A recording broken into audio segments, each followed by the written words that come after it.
dengan kasih sayang Allah Subhanahu Wa Taala lebihkan kesempatan pada kita untuk kesekian kalinya kita bersua di alam maya. Mudah-mudahan kita gunakan kemudahan ini untuk kita mencari sebanyak mungkin redha Allah Subhanahu Wa Taala, insya-Allah. Yang dikasihi sahabat saya Cikgu Safizi, tali hayat kita, pencetus idea 360 hari, mantan Puan Pengetua, Puan Maimun. Mudah-mudahan kesihatan, rezeki, kebahagiaan melimpah ruah untuk beliau dan kita semua. Dan juga kepada sahabat-sahabat yang sayang sekalian yang nampak dan tak nampak ni, insya-Allah. Okey, kita pagi ni kita sambung surah At-Tin. Surah At-Tin, surah yang ke-95. Dan insya-Allah agak menarik sikit hari ni kita bincang dari segi pemakanan, insya-Allah. Okey, sebelum tu sebelum kita baca surah, kita berkenalan dulu dengan surah At-Tin ini, iaitu surah Makkiyah yang mengandungi 8 ayat. Dan dalam surah ini Allah bersumpah di awalnya dengan buah tin dan buah zaitun. Kerana kedua-dua buah ini mengandungi banyak khasiat dan berkat serta faedah-faedah yang tertentu. Kaitan dengan surah sebelumnya, sebelum kita bincang surah Al-Insyirah. Dalam surah Al-Insyirah tu Allah Ta'ala menceritakan tentang contoh-contoh manusia yang terbaik dari sudut fizikal dan akhlaknya, serta contoh ilmuwan yang paling mulia. Kemudian dalam surah ini Allah Ta'ala menjelaskan bagaimana manusia yang begitu baik kejadiannya berubah menjadi merosot nilai-nilai kemanusiaan serta terus masuk neraka Jahannam. Summa radadnahu asfal safilin, kita bincang. Dan kandungan surah ni mengandungi 3 perbincangan lah. Ada 3 perbincangan. Yang pertama tentang penghargaan dan penghormatan kepada manusia kerana Allah SWT menjadikan manusia sebagai sebaik-baik kejadian. Yang kedua, kita bincang tentang kemerosotan manusia sehingga tergamuk menghumbangkan dirinya ke dalam neraka. Yang ketiga, kita bincang tentang dasar keadilan mutlak dalam mengurniakan pahala kepada orang-orang yang beriman dan menyiksa dengan azab terhadap orang-orang yang kafir. Bagaimana Allah SWT memberikan kepada orang beriman itu amalan yang berterusan walaupun dia tak beramal. Kita bincang nanti, insya-Allah. Dan kelebihan surah ini antaranya disebutkan oleh Al-Jamaah dalam kitab mereka, juga oleh Imam Malik dalam Al-Muwatta', daripada sesungguhnya Rasulullah SAW selalu atau kerap membaca tin pada salah satu 2 rakaat solatnya, sama ada pertama atau kedua, ketika baginda musafir. Baginda musafir, baginda selalu baca surah ini, sama ada rakaat pertama atau rakaat kedua. Dan kata Barak bin Azib, aku dapati tidak ada seorang pun yang lebih baik suara dan bacaannya daripada Rasulullah sallallahu alaihi wasallam. Kemudian insya-Allah lepas tu kita bincanglah seterusnya. Ini dalam tafsir Al-Munir, dalam tafsir Al-Munir. Okey, kita masuk kepada surah At-Tin dalam tafsir Ibnu Katsir, muka surat 61. Kena tepat 1 sebagaimana yang dipaparkan itu. A'udzubillahi minasyaitonirrajim. Bismillahirrahmanirrahim. Wat-tini waz-zaitun wa turi sinin wa hadzal baladil amin. Laqad khalaqnal insana fi ahsani taqwim. ثم رددناه أسفل سافلين إلا الذين آمنوا وعملوا الصالحات فلهم أجر غير ممنون فما يكذبك بعد بالدين أليس الله بأحكم الحاكمين. صدق الله العظيم. Wat-tin wa zaitun, demi buah tin dan buah zaitun, dan demi bukit Tursina. ataupun demi bukit Sinai, ataupun demi bukit Tursain, dan demi kota yang aman ini, hazal baladil amin. Sesungguhnya kami telah menciptakan manusia dalam bentuk yang sebaik-baiknya. Kemudian kami kembalikan dia ke tempat yang serendah-rendahnya, yakni neraka. Kecuali orang beriman dan mengerjakan amal soleh, maka bagi mereka pahala yang tidak ada putus-putusnya.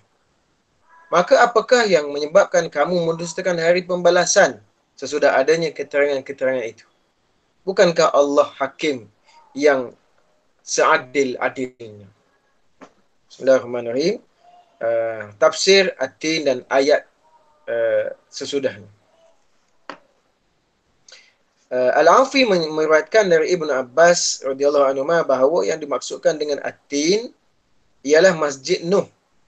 Ini pandangan, berbagai-bagai pandangan kita bincang. Yang terletak di atas Bukit Judi. Bukit Judi ni di antara sempadan antara Turki dengan Iraq, kalau tak saya. Turki dengan Iraq tu. Iraq jauh. Di Turki Bukit Judi, kalau tak saya. Bukit Judi. Dan kata Mujahid, lafaz At-Tin yang dimaksud adalah ayat ini adalah buah tin. Berbagai-bagai lah. Tapi semuanya ada dalil, ada hujah. Kemudian mengenai firman Allah Taala Az-Zaitun dan buah zaitun, Ka'bul Ahbar, Qatadah ada Ibnu Zaid dan yang lainnya berkata yakni Masjid Baitul Maqdis. Hal ini yang lebih dekat kepada yang dipersetujui oleh ulama. Tapi ada lagi satu lagi. Kemudian Mujahid dan Ikrimah berkata yakni buah zaitun yang boleh kita peras, yang boleh kita ramak, yang boleh kita, buah zaitun yang kita boleh apa kita panggil, kita proses ataupun kita keluarkan minyak daripada buah dia tu. Itu maksud dia zaitun. Itu pandangan dua orang ulama ni dalam tafsir Ibn Katsir. Al-Munir, adalah kita Al-Munir ni yang masukkan dengan tin, diriwayatkan daripada Ibnu Jarir, daripada Ibn Abbas tentang maksud at-tin itu ialah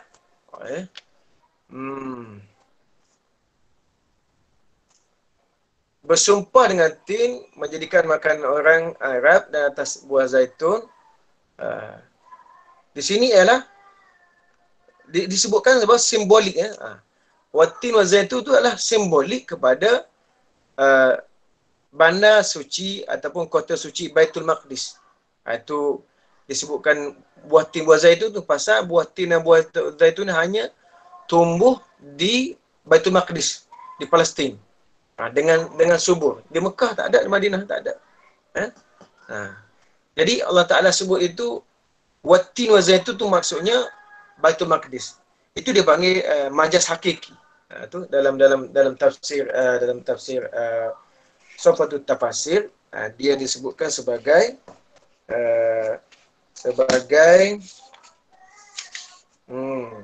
majaz akli. Maksudnya majaz akli ini mengucapkan benda yang berbeza sebuah tempat, namun yang dimaksudkan adalah tempatnya. Menyebutkan benda lain tapi maksudnya benda lain. Itu maksudnya majaz akli. Itu dalam kaedah balaghah lah. Tapi tak apalah yang tu. Okey. Tapi ada kaitan dia juga tu. Kenapa Allah SWT sebutkan watin wa zaitun tu dikaitkan dengan Baitul Maqdis? Antaranya tadilah, pertama sekali pokok tu hanya tumbuh di sana. Okey. Yang keduanya, tujuan Allah Ta'ala bersumpah dengan buah tin itu adalah kerana sifatnya sebagai makanan. Ini pun ditafsirkan juga begitu. Sebab makanan sebagai pembasuh mulut dan juga sebagai ubat penawar. Itu buah tin, buah zaitun. Dan buah tin dianggap sebagai makanan kerana ianya jenis makanan yang lembut, cepat hadam dan ianya tidak memberi kesan yang buruk kepada perut. Dan buah tersebut juga dapat mengurangkan kepanasan badan. Ini dalam Al-Munir. Ini tafsir yang barulah Dr. Abah Zuali. Di samping itu juga buah tin ini dapat membersihkan kedua-dua buah pinggang. Kedua-dua belah buah pinggang dan dapat menghilangkan batu karang dan menyegarkan badan. Dan buah tin juga adalah sebaik-baik buah, dan buah ini dianggap ubat kerana ia digunakan untuk mengeluarkan penyakit dalam tubuh badan. Dalam hadis Hasan diriwayatkan oleh Ibnu Sani dari Abu Naim daripada Abu Dzar, sesungguhnya buah tin dapat menyembuhkan penyakit buasir dan juga dapat menyembuhkan ruam, kaki, panau dan gaut. Ada dalam tafsir Ibn Katsir ada tak? So, dalam tafsir yang lain. Kita ingat baca tadi. Okey, itu di antaranya sebutkan buah tin itu. Dikaitkan, ada kata dengan masjid di Bukit Judi. Kemudian dikaitkan dengan Watin wa Zaitun, dikaitkan dengan Baitul Maqdis. Kemudian buah zaitun pula, kata Dr. Bazali, adalah buah yang tergolong dari jenis buah-buahan. Dalam masa yang sama, dia juga termasuk jenis makanan yang berat. Bila dia menjadi lauk, ia juga jenis ubat-ubatan. Minyak yang diperah dari buah ini menjadi kuah bagi setengah penduduk dunia. Dan minyak zaitun juga dijadikan bahan campuran berbagai jenis ubat. Dan Allah Ta'ala sebut dalam Quran dalam surah Nur itu, dinyalakan dengan minyak dari pohon yang banyak. Zaitun kamishkatin fiha ansba'al misbah fi zujah. Az-zujah itu ka'annahu kawkamun duriyyu yuqadu min ila akhir ayat. Diriwayatkan daripada Ibn Naim dalam kitab Tib dari Abu Hurairah. Hadis disebut hadis doa. Makanlah buah zaitun dan ambillah manfaat minyaknya, kerana pokoknya pokok yang penuh dengan barakah. Itu antaranya buah tin. Saya cakap dengan Cikgu Z tadi, awal-awal tadi. Kalau kita nak bincang secara secara cakna, ada buku tadi.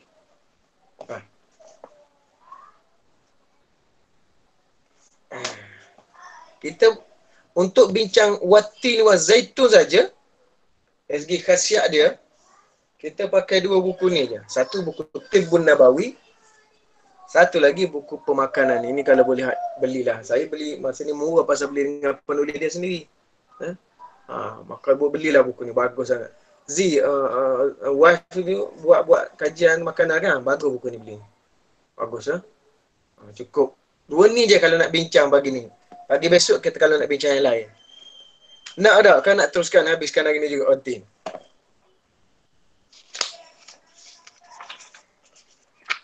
Kita ikut Ustaz je, Ustaz.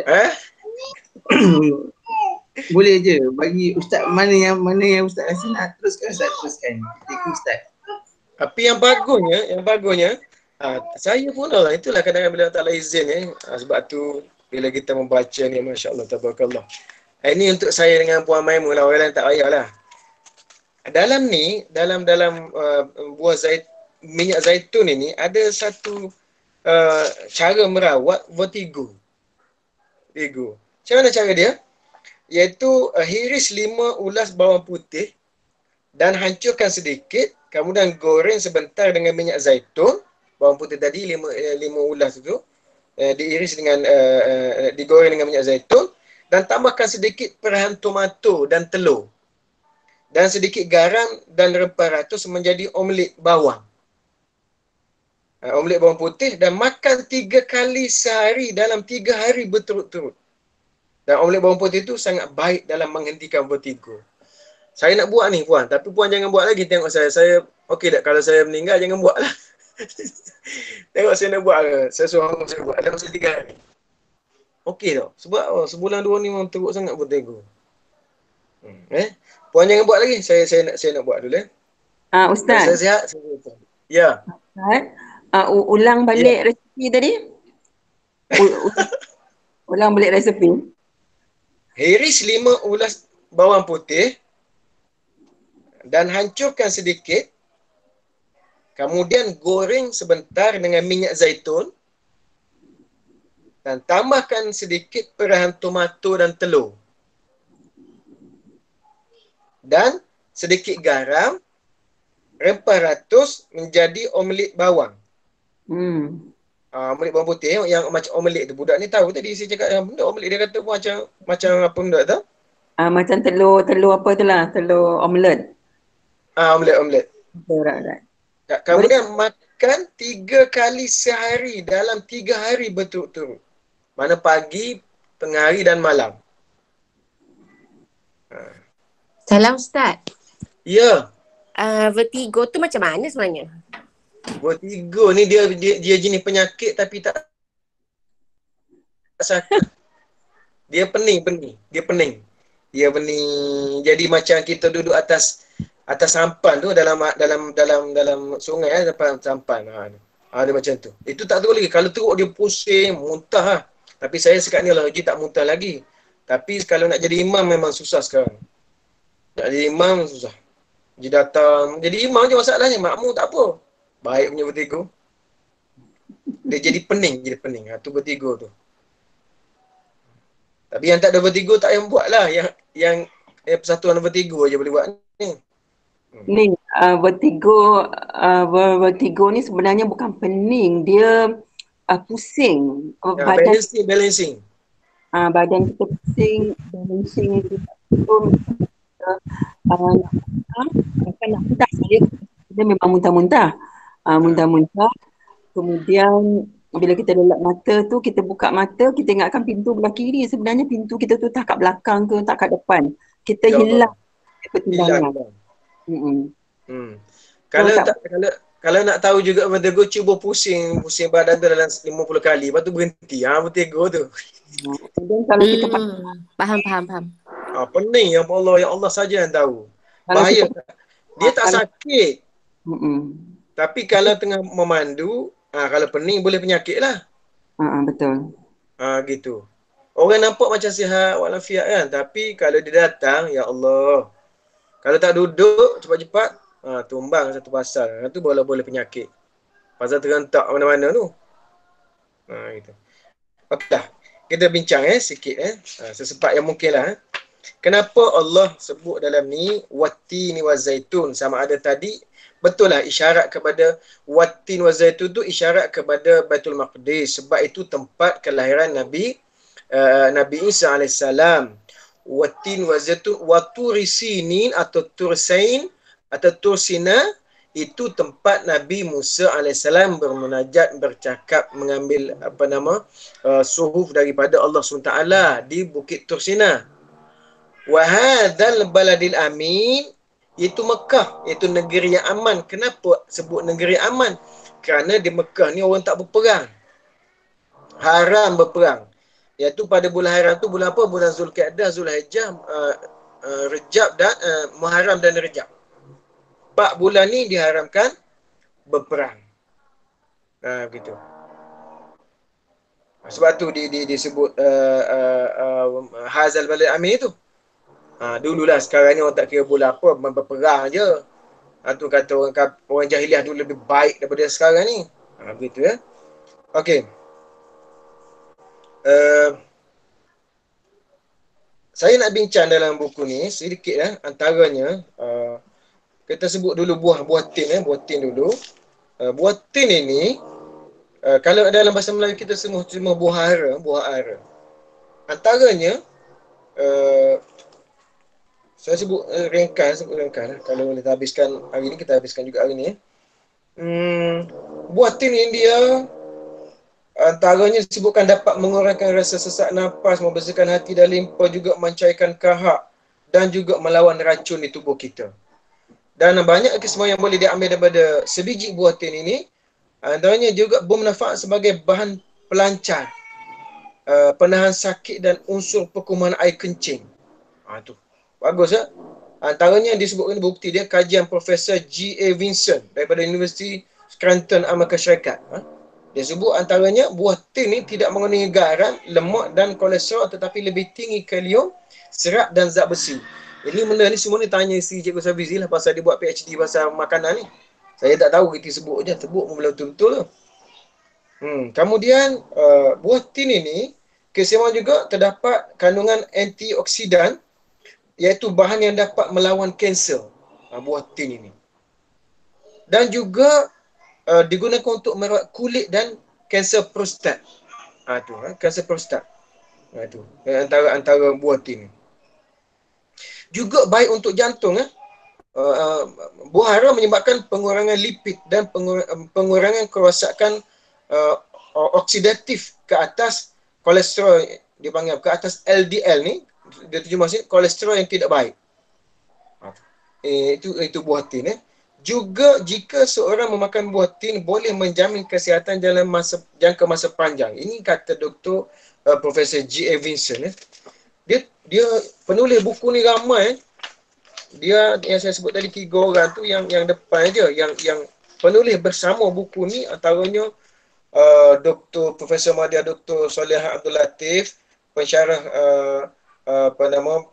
program Sains Makanan Pusat Industri Sains Kimia dan Teknologi Makanan Fakulti Sains dan Teknologi Universiti Malaysia, Profesor Madya Dr. Noraini Talib, PhD Fakulti Sains Makanan juga, Dr. Wan Aida Mustafa, pensyarah pengajian Sains Kimia dan Teknologi Makanan UKM juga, Profesor Madya Dr. Wan Juliana Wan Ahmad, pensyarah pengajian Pusat Sains Sekitaran dan Alam dan Sumber Alam, Fakulti Sains dan Teknologi UKM, dan dia pakar ekologi komuniti tumbuhan.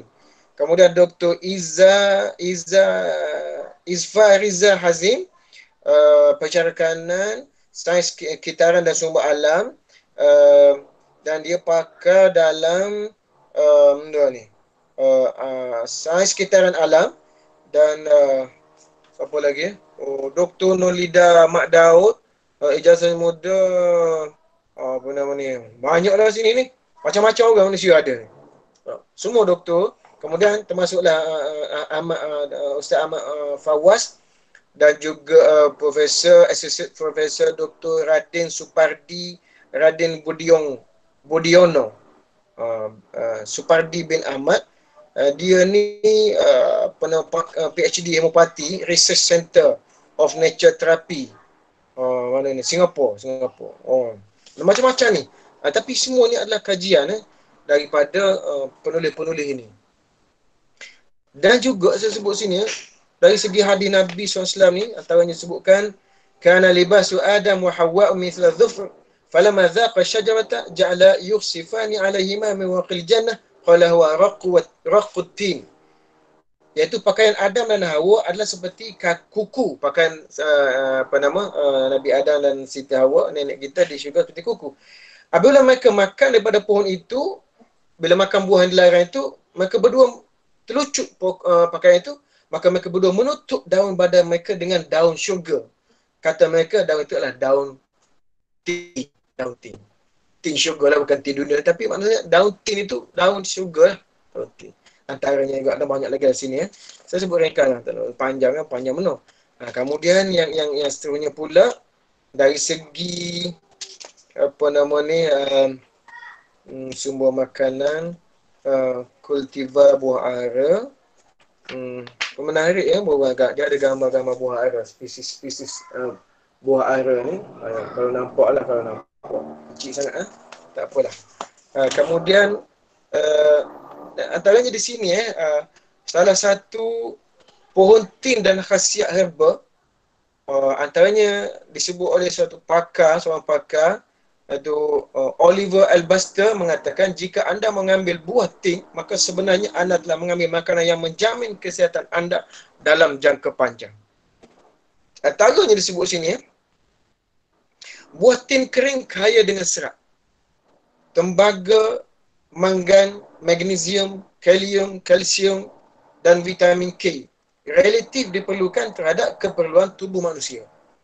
Yang kedua, buah tin kaya dengan serat, kaya dengan serat, maka buah tin mampu mengurangi berat badan. Saya pilih aja. Ya, kemudian seterusnya, kandungan buah tin seperti serat, kalium dan magnesium dapat mengurangkan serangan angin dan mampu mengawal tekanan darah tinggi. Saya pilihnya. Dia ada 15 saya pilih aja. Kemudian yang seterusnya, buah ini juga sangat sesuai bagi pengedap penyakit kencing manis. Yang gulanya tidak tinggi lah. Tapi kalau itu gula tinggi tak bagus minum. Dia ada huraian dia di sini. Kemudian buah tin dipercayai dapat mempunyai bahan yang dapat melawan kanser.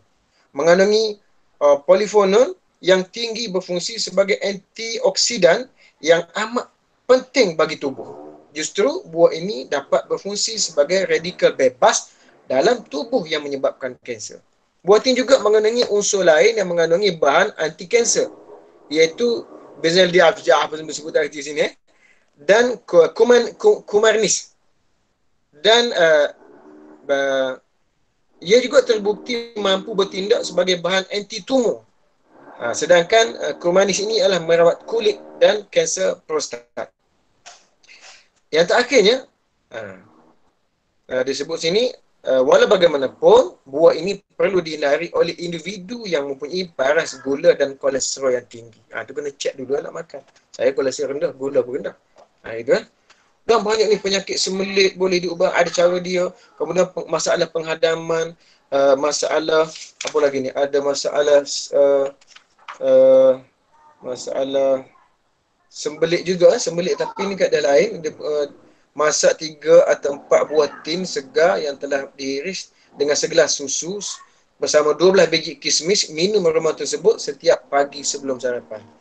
Kemudian kalau buang air berdarah, kemudian lemah usus, kecantikan wajah, sakit gigi, biji buah tin kecil tu letak dalam gigi yang sakit tu. Kemudian sakit kita panggil apa nama tu, sakit ketegehik tu. Dia panggil apa yang sakit perut tu. Kita tak pernah dah tahik ni. Dia panggil apa tengok. Segugut, Ustaz. Senggugut. Senggugut tu. Oi, banyak ni. Sebab tu kita kata bila Allah Taala sebut dalam Quran itu, Allahu Akbar, hanya Tuhan saja yang tahu betapa banyaknya kelebihan-kelebihan. Tu tak masuk lagi dalam Tibbun Nabawi tu. Kalau kita masuk Tibbun Nabawi dah 9.5 dah, baru je rasa. Okey, buah zaitun pula secara ringkas. Bagus untuk menguatkan otot tubuh, melambatkan proses penuaan, membersihkan darah, menghilangkan kesan campak, buasir, batuk kering, eczema, kebotakan, sakit buah pinggang, sakit pankreas, masalah kelamin, sesemua penyakit perut dan penyakit saluran pernafasan. Sebab tu sahabat yang sekalian, termasuk banyaklah dalil Quran saya tak nak baca lah sini. Pasal banyak sangat ini. Antaranya dalam surah At-Tin, dalam surah Al-An'am yang disebut Allah sebut wallazi wa huwa allazi ansha'a jannatin ma'rushatin wa ghairu ma'rushatin wan nakhla waz zar'a mukhtalifan ukuluhu waz zaituna wal rumman mutasyabihan wa mutasyabih. Dalam surah Al-Nahl, dalam surah An-Nur, Allahu Akbar. Banyak ni. Kenapa Allah sebut banyak kali Az-Zaitun ni? Bukan 5 kali Allah sebut, 5 kali Allah sebut Az-Zaitun dalam Quran. At-Tin Allah sebut sekali dalam Quran, iaitu dalam surah At-Tin tadi. Sekali. Tapi isyarat dalam Quran untuk buah tin ada 2. Jadi 3 lah. Satu Allah sebut At-Tin secara jelas, 2 lagi isyarat. Isyarat itu antaranya terdapat dalam ayat dalam surah Al-Baqarah ayat ke-36 dan juga dalam surah Al-Baqarah juga ayat 259. Itu secara isyarat. Tetapi At-Tin sebut secara harfiah dalam surah At-Tin. Tapi kalau Az-Zaitun ni 5 kali Allah sebut dalam Quran. 5 kali. Dalam surah An-Nur 2, dalam surah An-Nur 1, An-Nahl 1, Al-An'am 1, At-Tin 1 dan apa lagi? 5 kali sebut dalam Quran ni. Dah, tak apa. Kemudian banyak sini. Abu buah Ibn Abbas dan Ibn Jauzi mengatakan bahawa keberkatan pohon zaitun ini datang melalui beberapa aspek, iaitu makanan dia, minyak dia dan bahan bakar dia. Kayunya dapat menjadi bahan bakar. Abu kayu itu dapat digunakan untuk membasuh kain sutera. Haula wala quwwata illa billah. Minyak dia menerangi. Minyak dia tu macam lilin, macam api kalau minyak dia. Dia mengeluarkan cahaya. Kemudian adalah hadis Nabi dan sebagainya. Dalam hadis Uqbah bin Amir, Nabi SAW bersabda, hadis ini hadis At-Tabrani dalam Mu'jamul Kabir, juzuk ke-12, halaman 247, nombor hadis 14,193. Hadis kan 14,193. Menurut Al-Haythami, hadis ini hadis hasan dalam Mu'jamul Kabir. Mu'jamul Kabir ini saya tak ada, saya ada Mu'jamul Fahiris. Apa kata dia? Nabi SAW sedang alaikum bihadhihi syajaratil mubarakati zaiti zaitun fatadawaw bihi fa innahu masahatun minal basu. Basu tu bahasa Arab, Melayu panggil buasir. Melayu cakap Arab juga. Kata Nabi SAW, adalah kamu menggunakan pohon yang berkat ini, iaitu minyak zaitun. Berubahlah dengannya kerana sesungguhnya ia adalah penyembuh kepada penyakit buasir. Dalam Mu'jamul Awsat, saya ada Mu'jamul Awsat, kitab Mu'jamul Awsat ada. Atau ini mengatakan daripada Muaz bin Jabal, dia kata Nabi SAW bersabda, saya baca maksud dia, sebaik-baik siwak ialah zaitun yang berasal daripada pohon yang diberkati. Zaitun dapat mengharumkan mulut, menghilangkan kuning gigi. Zaitun ialah siwakku dan siwak para nabi sebelumku. Siwak ni yang sugi tu. Dalam kajian yang dilakukan oleh Profesor Miguel Gesol, telah mendapati bahawa makanan yang dimasak menggunakan minyak zaitun, olive oil ni, yang mempunyai kandungan sebanyak 5% minyak zaitun dapat membasmi serangan bara. Dan jika dibandingkan dengan minyak ekstrak bunga matahari. Minyak sawit tak masuk lagi, pasal belum ada lagi. Dan minyak zaitun digunakan untuk penjagaan dalaman ini juga bermanfaat bagi penyakit-penyakit berbahaya seperti bara usus, sakit jantung serta payudara. Iaitu penyakit yang kerap berlaku di kalangan wanita dan juga mampu diubati dengan izin Allah Subhanahu wa Ta'ala. Saya juga bahagian dalaman, minyak zaitun juga boleh digunakan untuk menjaga penampilan diri. Terutamanya bahagian kulit. Minyak zaitun mampu mencegah kanser kulit. Punca utama kanser kulit ini boleh terjadi disebabkan oleh terdedahnya kepada bahagian kulit pada sinaran ultraungu dari matahari, UV radiation itu. Ini dapat dilakukan dengan cara menyapu minyak zaitun pada muka macam-macam. Allahu Akbar. Tu saya cakap, kalau ada orang nak gaji saya baca buku, nak gaji saya baca buku, saya berhenti kerja. Macam-macam lah ni. Macam-macam, saya tak larat saya sebut. Tapi yang terakhir untuk buah zaitun ni, antara kegunaan untuk perubatan buah zaitun ada 16. 16. Ada 24. Ini bukan orang-orang, bukan petua orang kampung ni. Orang kampung pun boleh pakai. Hebat juga sebab dia berdasarkan pengalaman tu. Ni kajian ni. Allah, semua ni doktor-doktor kita orang tak izin sidik pandai ni. Allah alam dia orang minum minyak zaitun, kita nampak tua-tua mereka. Ada 24. Antaranya awet muda. Sebaca lah. Penjagaan kesihatan, siwak, luka parah, rambut gugur. Ni mungkin boleh tahu Cikgu Jo ni. Kemudian muka menggelupas. Kemudian radang paru-paru, reumatik atau radang sendi dan otot, tekanan darah tinggi, bisul, kerak kentut. Ni putus wayar kentut ni boleh. Senang aja.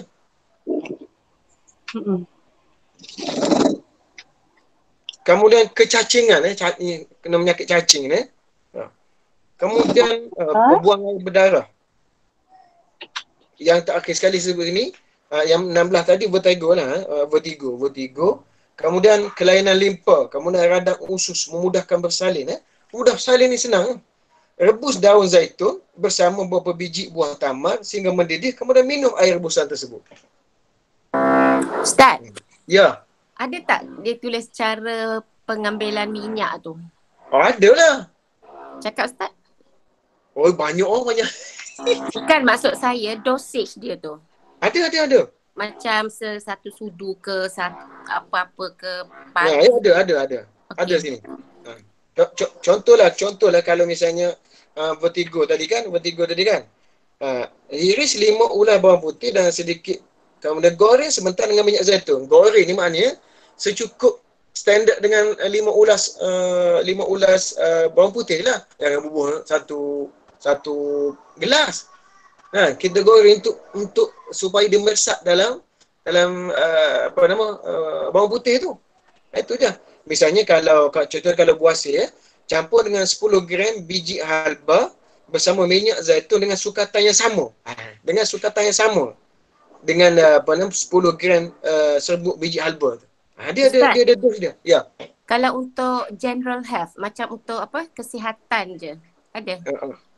Kalau untuk kesihatan standardnya, kalau kita beli dia panggil apa tu, minyak zaitun tu, dia dah ada dalam tu, dalam kita panggil apa? Macam Panduan dia olive tu. house tu kan? Olive. Saya ada yang tu, saya ada. Okey. Dia dah ada nak minum masa banyak mana, 2 sudu Okey, ke. okey. Ada insya-Allah. Tapi saya tak jual lah. Okey, terima kasih. Sama-sama. Itulah. Dan lain-lain lah. Telinga banana semua.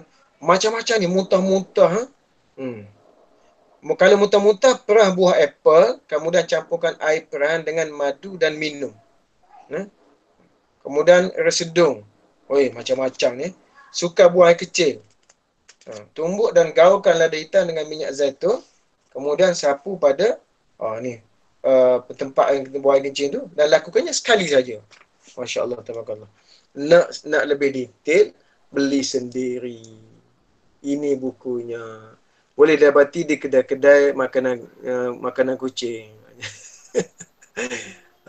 Tapi sekarang ni tak tahulah mahal kot. Tapi dulu saya beli dengan penulis dia murah lah. Saya nak cari, Ustaz. Boleh. Kalau ni rasanya Buku biasa ada kot. Saya tengok hari tu agak murah sikit lah. Di kedai buku sarjana dalam wangsa yang big wangsa maju. Yang big wangsa maju. Saya rasa ada. Pustaka Rakyat ada kot. Pustaka Rakyat. Bagilah sarjana buku kedai Melayu. Sarjana, okey. Yang big yang ni pun lebih kurang juga. Tapi ini Tibun Nabawi ni yang kita klasik sikit. Ini Ibnu Qayyim Al-Jauzi. Dia bincang juga tentang buah tin dan buah zaitun ni. Tak apalah. InsyaAllah kita habiskan Kita habiskan hari ni insyaAllah. Okey, kemudian kita masuk pada perbincangan kita.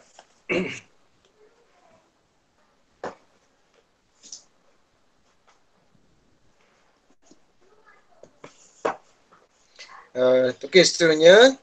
Bismillahirrahmanirrahim.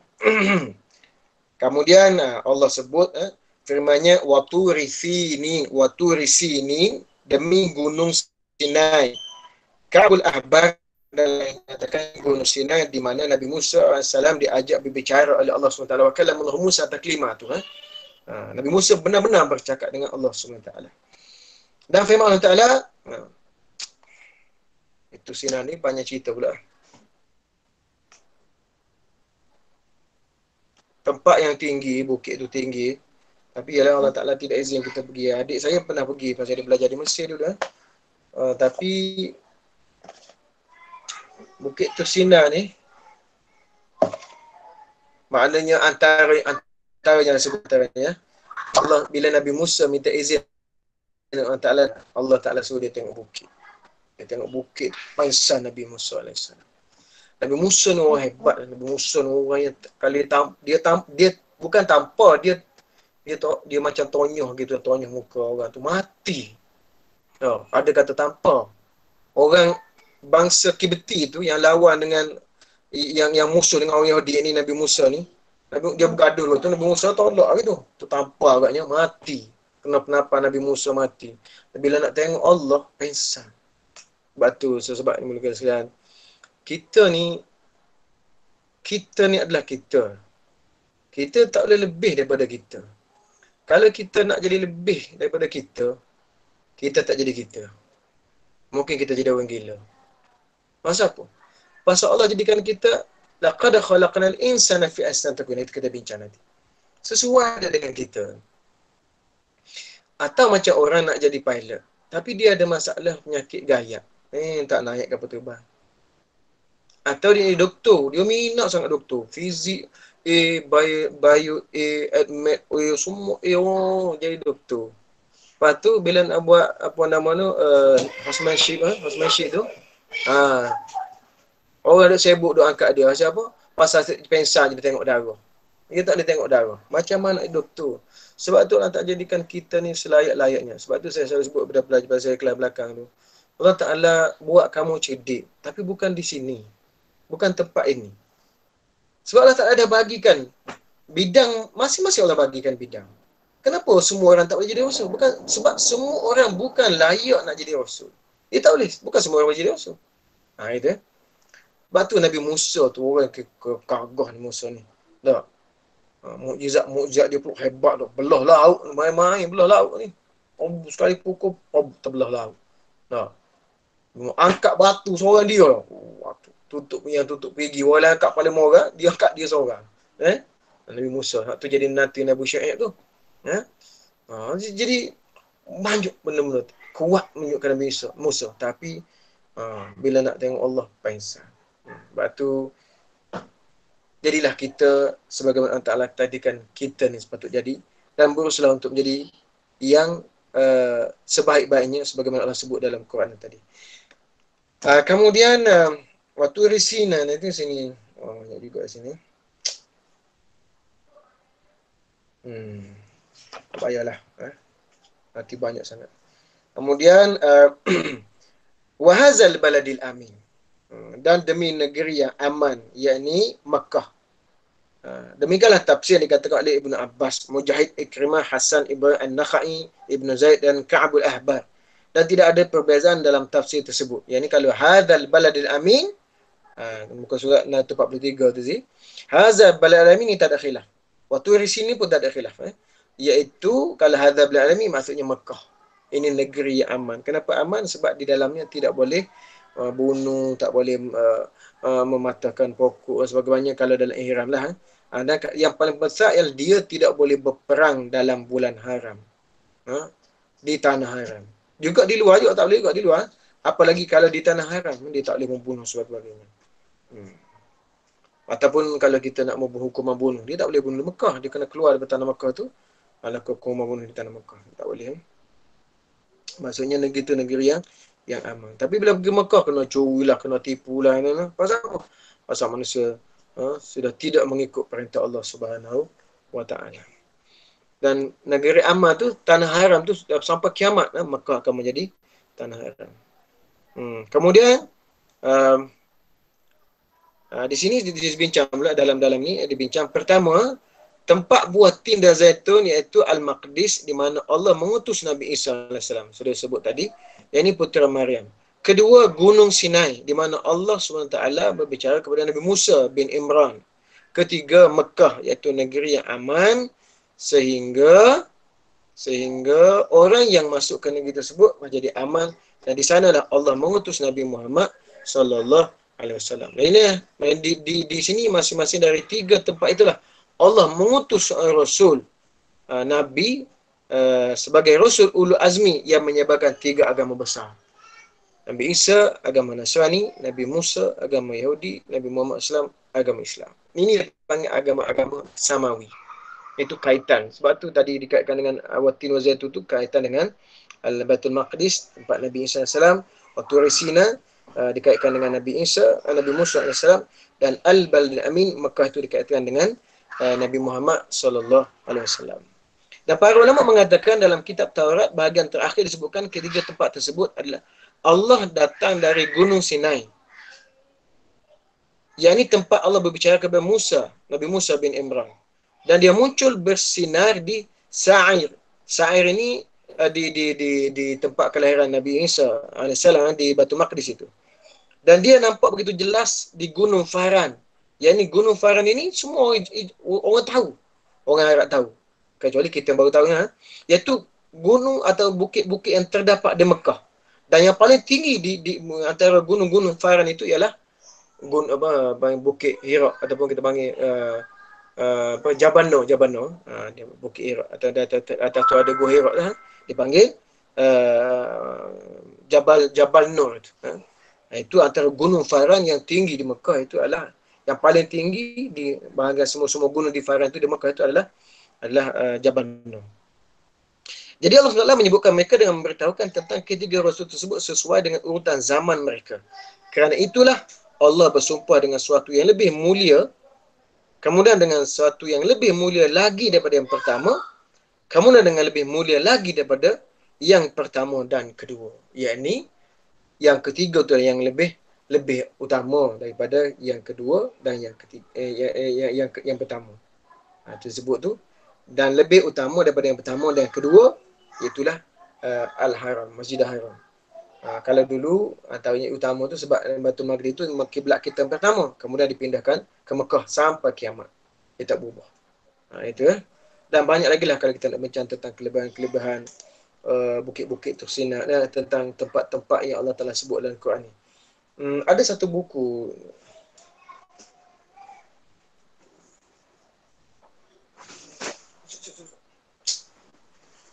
kat mana saya lupa, kat luar. Dia mengumpulkan, buku ni bagus kalau boleh baca. Dia mengumpulkan hadis-hadis yang mengumpulkan nama-nama yang Nabi sebut dalam hadis Nabi. Betul tak saya cakap?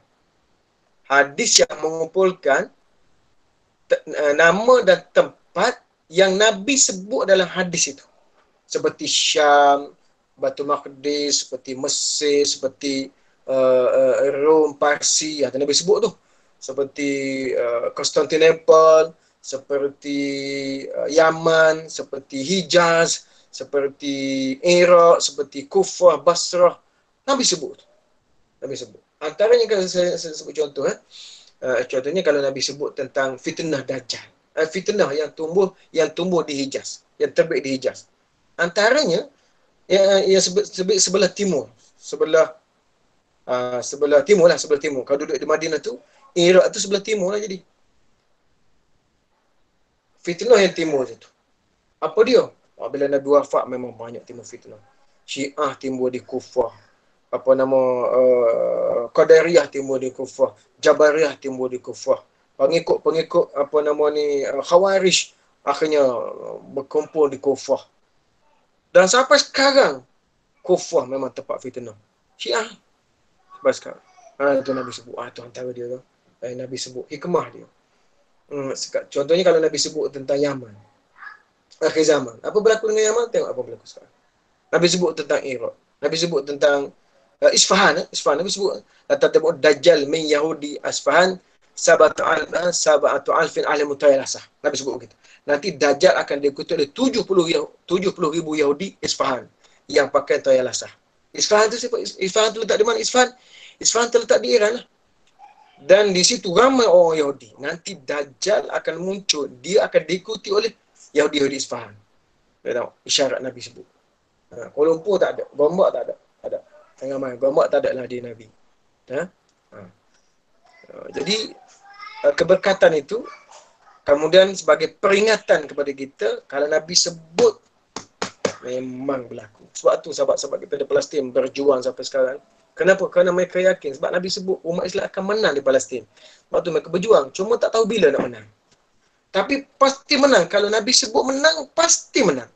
Cuma masa saja yang akan menentukan. Dengan izin Allah SWT.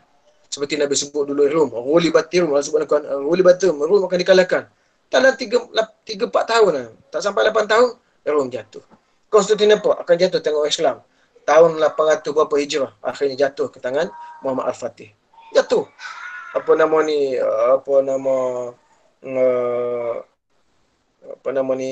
Eropah akan dikuasai sebahagian oleh Islam. Zaman Muawiyah dulu sampai ke Azerbaijan, sempat ada Perancis tu. Dan dengan izin Allah Ta'ala, kalaulah Muhammad Al-Fatih itu tidak meninggal dalam perjalanan untuk pergi menyerang Perancis, nescaya Perancis itu juga adalah sebahagian daripada kerajaan Osman Turki dulunya. Tapi dia dalam perjalanan tu dia meninggal. Tak sempat mereka menyambut kegembiraan sebab kematian Muhammad Al-Fatih. Allah sebut tu. Seronok kalau kita boleh baca tu. Ada buku yang menyebutkan tentang hadis-hadis yang Nabi sebut tempat-tempatnya dalam ucapan Nabi. Dan apa yang berlaku di situ? Pasti berlaku. Kemudian para ulama mengatakan, muka surat 6 tu, para ulama mengatakan dalam kitab Taurat bahagian terakhir disebutkan, atau kita ada bincang tadi. Jadi Allah menyebutkan mereka dengan memberitahukan tentang ketiga ratus tersebut sesuai dengan urutan zaman mereka. Kerana itulah sebut dah habis.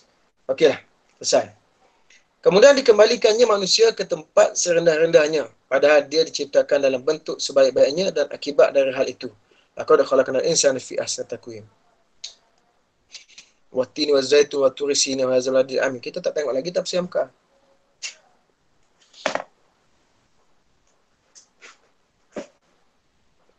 Tafsir Hamka. Panjang pula. Tapi seronok lah. Panjang tafsir Hamka. Watin saja. Watin wa zaitun saja ni.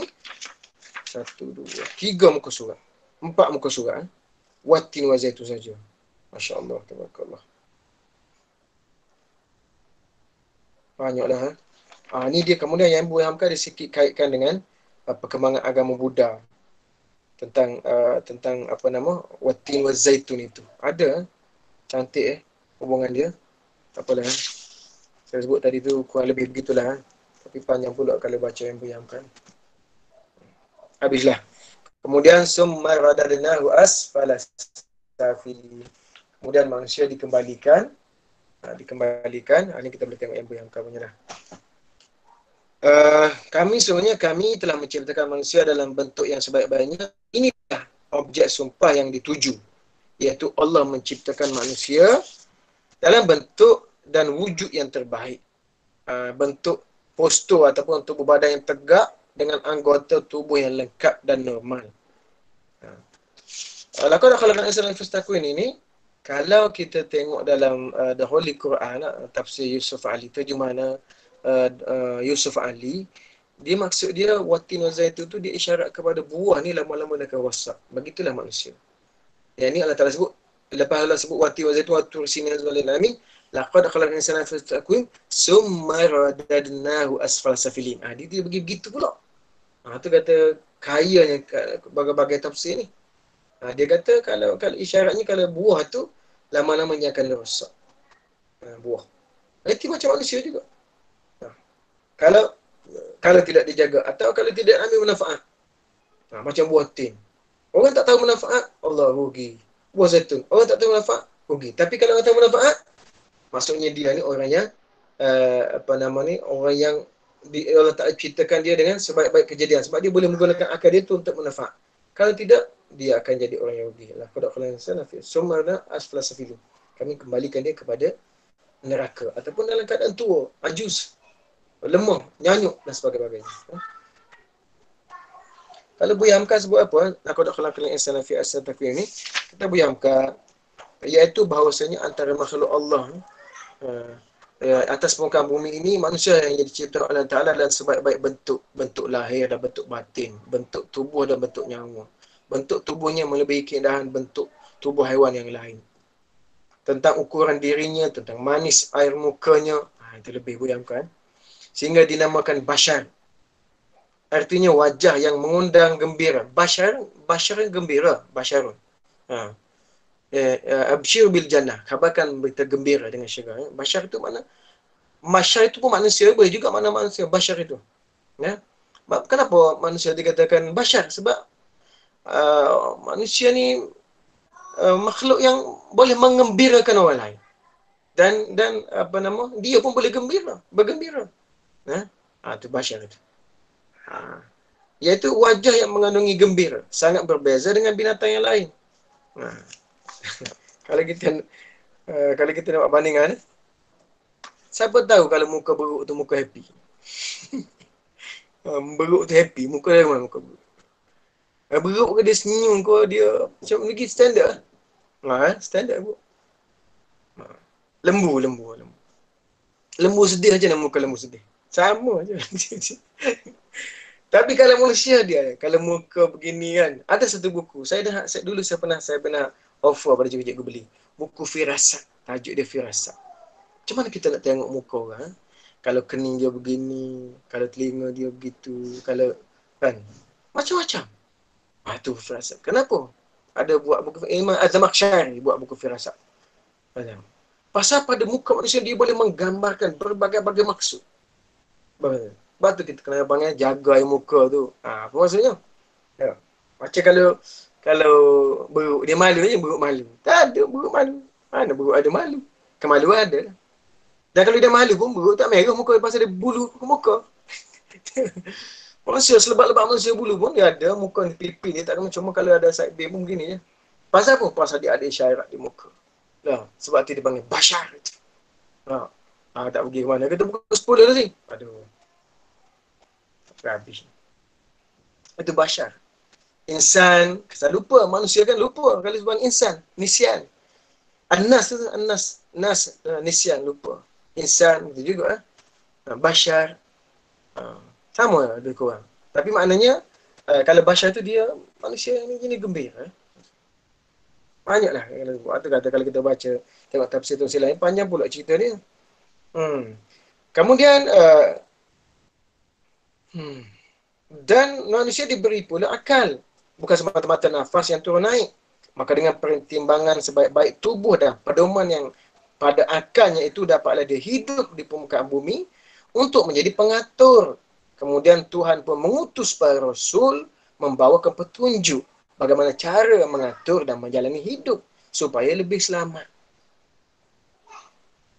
Kenapa manusia? Kenapa beruk, kera sebagainya tidak dihantarkan rasul di kalangan mereka? Walaupun dia makan macam postur dia agak-agak macam kita juga.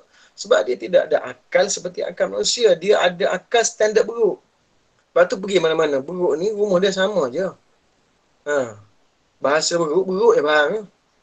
Tapi kalau manusia bahasa banyak macam bahasa. Beruk dia gitu. Itu mana-mana beruk belaka. Pergi beruk Australia tak cakap betul beruk Australia. Dia sama je.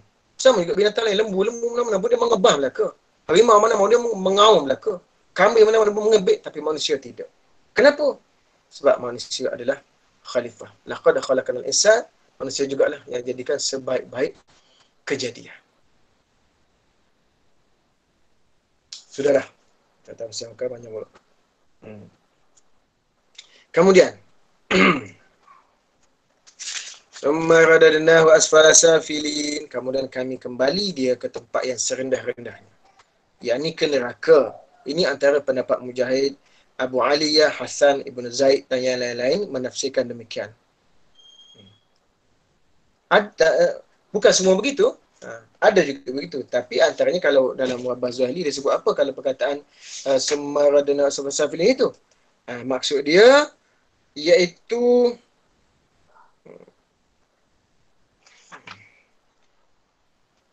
panjang pula sini. Yang maksud dari sini ialah berdasarkan tafsir yang terdahulu menafsirkan maksudnya ialah manusia berkenan masuk neraka kerana kekafiran mereka. Ini adalah pendapat Hasan macam tadilah. Tetapi tafsir yang kedua mengatakan bahawa maksudnya ialah manusia dikembalikan kepada umur tua. Tadi dijadikan manusia cantik, laqad khalaqnal insan yang cantik. Kemudian summa radana hu asfal safilin itu selain daripada masuk neraka tu sebab zalim, tapi maksudnya juga ialah kata Dr. Bazali, ialah manusia dikembalikan kepada umur tua yang nyanyuk. Maka inilah pendapat Ibn Abbas, Ikrimah, Dhahak dan Nakhai. Sebab apa dia kata tu? Sebab dia ada istisna, illa alladhina amanu wa amilus solihat tadi. Iaitu istisna ni pengecualian dipanggil istisna muqatta'. Ataupun kalau dia kalau dalam neraka tu, kalau masuk neraka dan istisna mutasil. Ini bermakna semua orang akan menerima nasib yang sama tetapi sebahagian saja. Ini adalah pilihan Ibnu Jarir. Illa alladzina amanu, itu maksudnya kecuali itu sebahagian lah, bukan semua orang. Kecuali orang yang beriman. Gitu Jadi kata Dr. Wabazali sini maksudnya orang yang nyanyuk. Tapi dari segi munasabahnya juga begitulah kalau kita perhatikan. Contohnya dalam ni dikatakan firman Ta'ala maksudnya kecuali yang beriman dan menjaga masalah itu untuk ganjaran mereka pahala yang tidak putus-putus.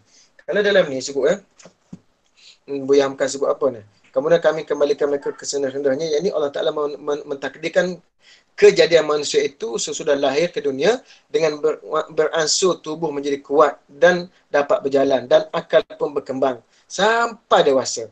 Sampai di puncak kemegahan umur, kemudian dia beransur menurun badan tadi.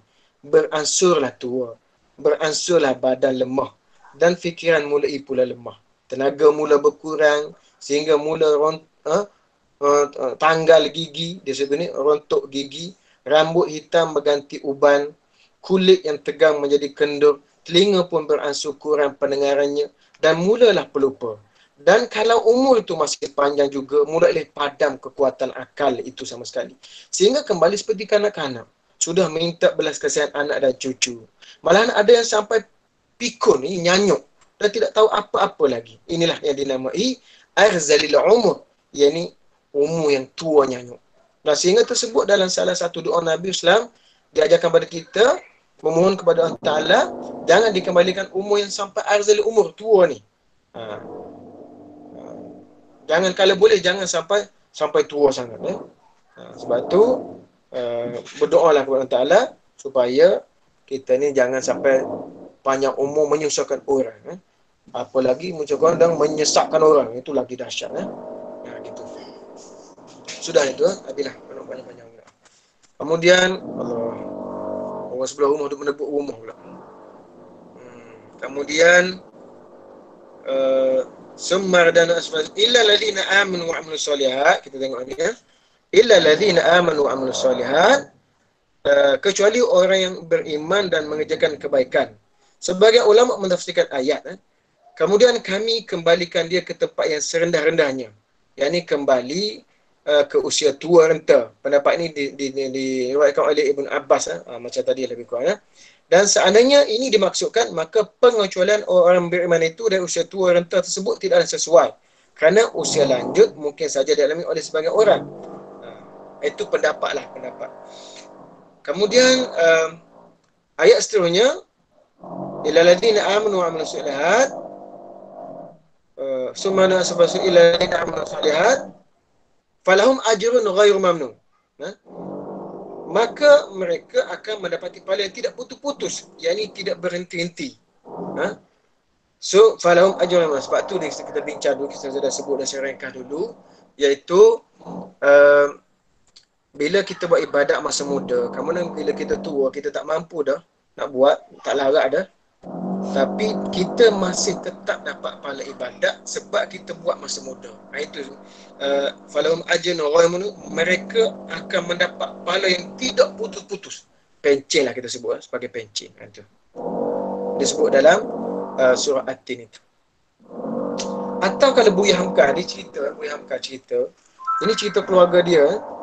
Dia kata apa maksud dia orang beramal soleh tadi, kecuali orang beramal soleh itu maka ganjaran tidak putus.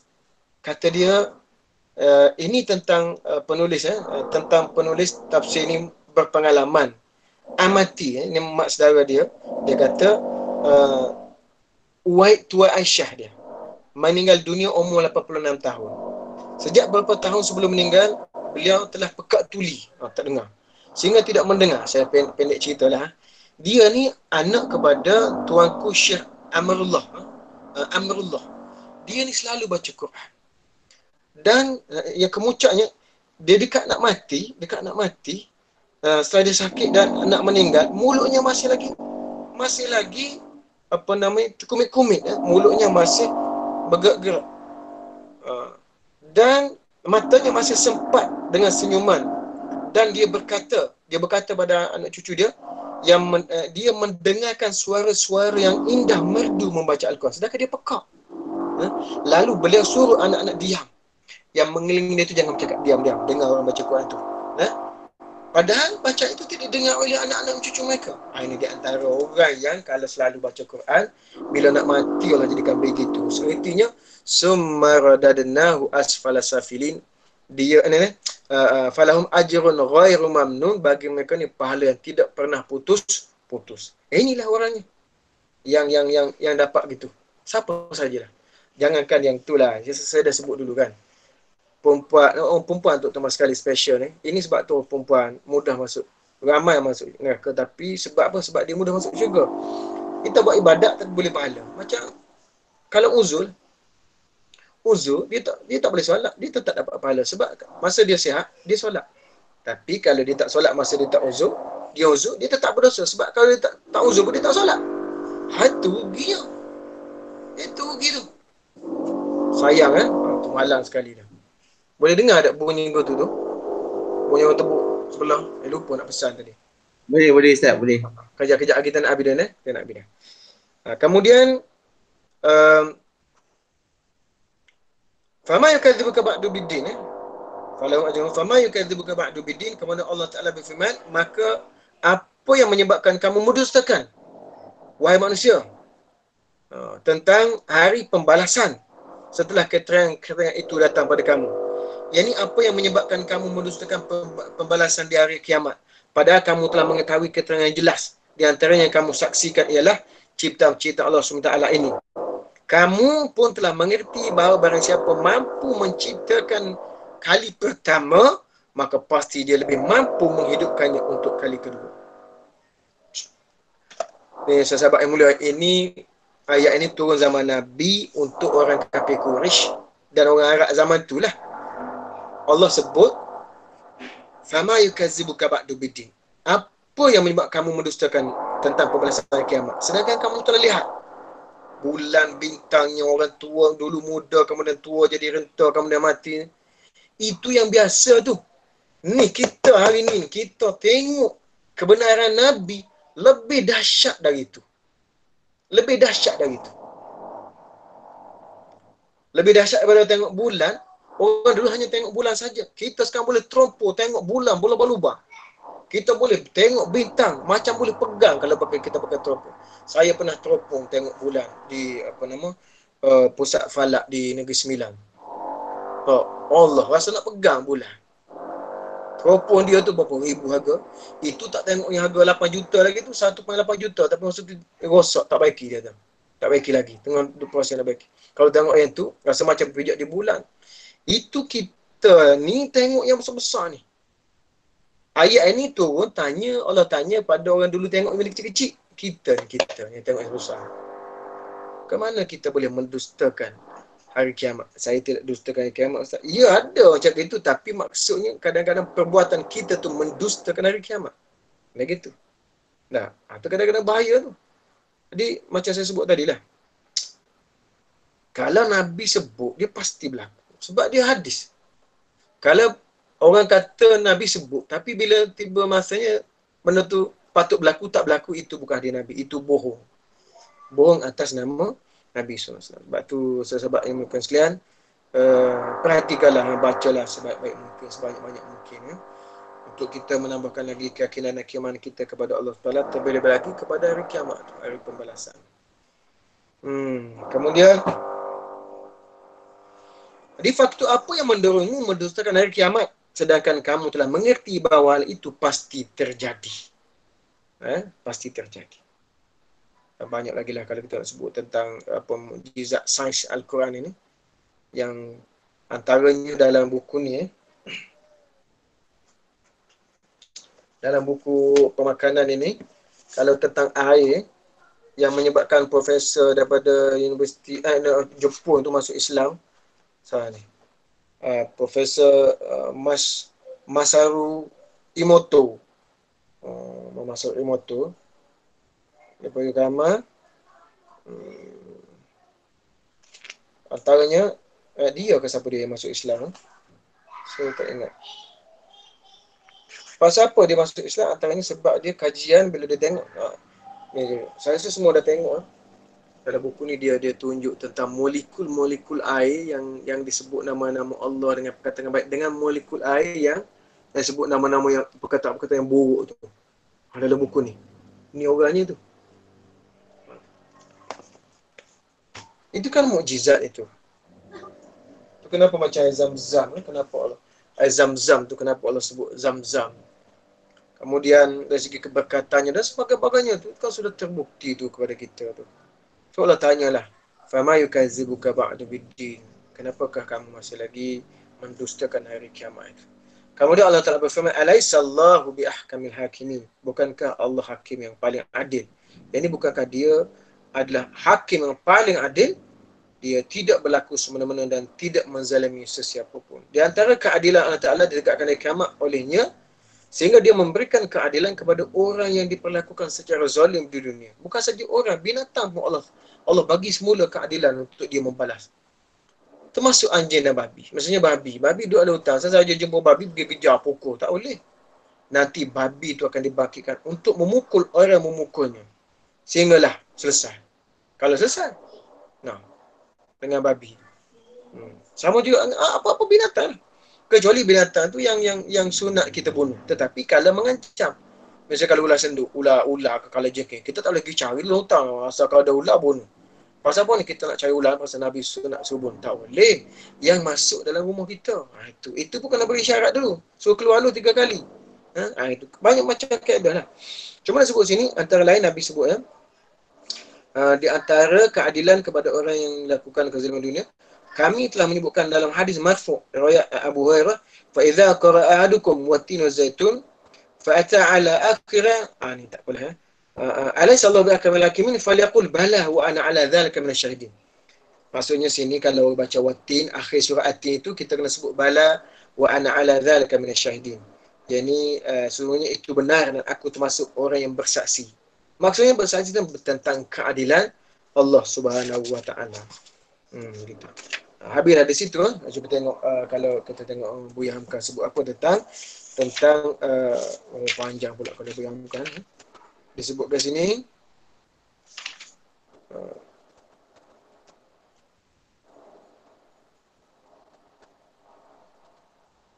Banyak pula. Maka apakah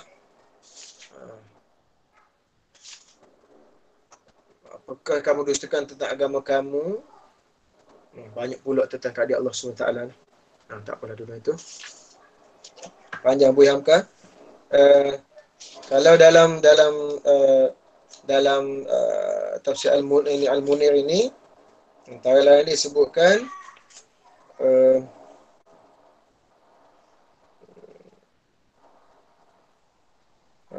summa radadnahu asfasa illa alladhina amanu shalihat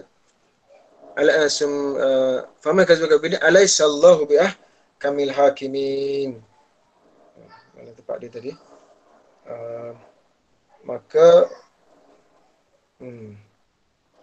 bukankah Allah hakim? Maksud sini Imam Tirmizi antara lain menyebutkan sebut sini artinya Allah adalah hakim yang paling adil. Allah tidak mengenai siapa sebagai tanda keadilan Allah akan melakukan panggilan besar pada kiamat. Pada waktu itu orang terniaya dapat menuntut bela terhadap manusia yang menganiayanya dan sebagainya sini. Saya nak baca banyak pula ni. Tapi sebagai kesimpulan kita ambil kesimpulan, kita 15 minit lagi kita nak sama-sama lepas ni. Antara kesimpulan yang pertama dalam Al-Munir ni dia buat kesimpulan yang pertama sekali banyak pokok Allah sebut tentang tin dan zaitun itu satu kawasan tempat tinggal para nabi sebelum ini. Sebab tu juga kalau kita tengok hijrah tentang Isra' Mi'raj, Allah Ta'ala mengisrakan Nabi ke Masjid Aqsa. Untuk apa?